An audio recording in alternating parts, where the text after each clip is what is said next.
Welcome back to the Friday Night 360 AZ preview show. Haley Stasiak, Jordan Ham.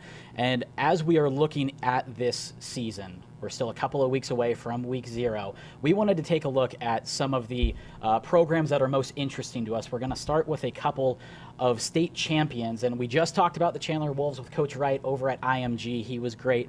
But with the Chandler Wolves, this was a team I felt had the deepest position group in the entire state, and that was their wide receiver group. They return a lot of talent there with Gunnar Romney and Jarrett Caldwell, and it seems like each and every year guys kind of come up and fill maybe a smaller role and kind of progress into bigger roles as they become upperclassmen.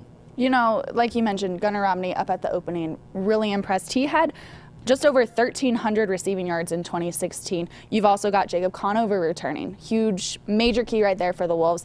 And just having, I want to reiterate, having IMG come to Arizona to play this game is huge and says a lot about the talent and just the respect that the Chandler program has. Williams Field went wire to wire last year, went undefeated, won the state title in 5A, but they have a lot of talent moving on. Who do you think is going to be someone to step up as they progress throughout their high school career? Well, you know, we talked on AZ Audibles, Brad Sesmet's Football AZ on Fox Sports Arizona. Free plug.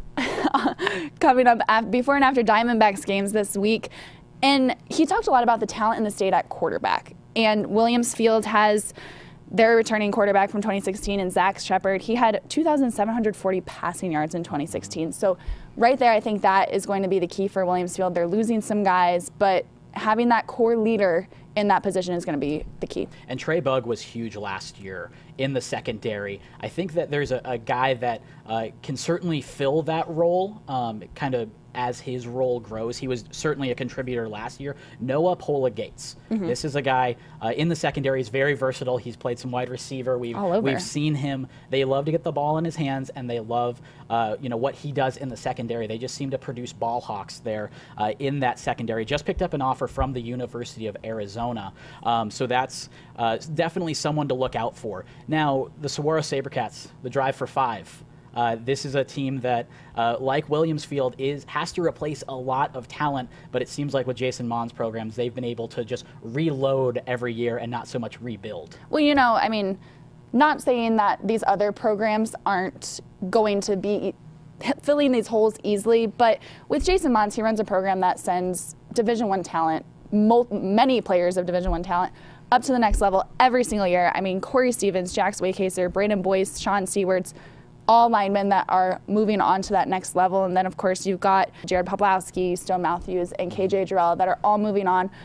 Key guys for the 2016 Sabercats that won that 4th state championship and made school history. But, as you said, not worried about Coach Mons filling these holes. And they're going to be, they'll have Max Massengale back. Yes. And also a name to watch on that offensive line. Like we said, they're returning, or they're replacing a lot of talent. Ty Kaysen. This is a guy who's going to be a sophomore, just picked up an offer from ASU. And then the American Leadership Academy. They really kind of came out of nowhere last year to win the 3A state title, and they're returning a ton of talent as well. Well, they've got Matthew Neville stepping up at QB to replace Dallin Edwards, and Jeremiah Boyd, huge part of that run game. He'll be key there as well, and Jacob Redford as well in that defense as well. And then in terms of who they're losing, Donovan Hanna. This guy was just a monster. On the defensive line, he was a tight end. He's now playing up at BYU. So this was a guy that was just such a matchup problem and made life really difficult for American Leadership Academy opponents. We're going to go ahead and take a quick break. Ralph Amsden is coming up next. He's on Arizona Varsity, super tapped in, and we're going to be chatting with him next on the Friday Night 360 AZ preview show.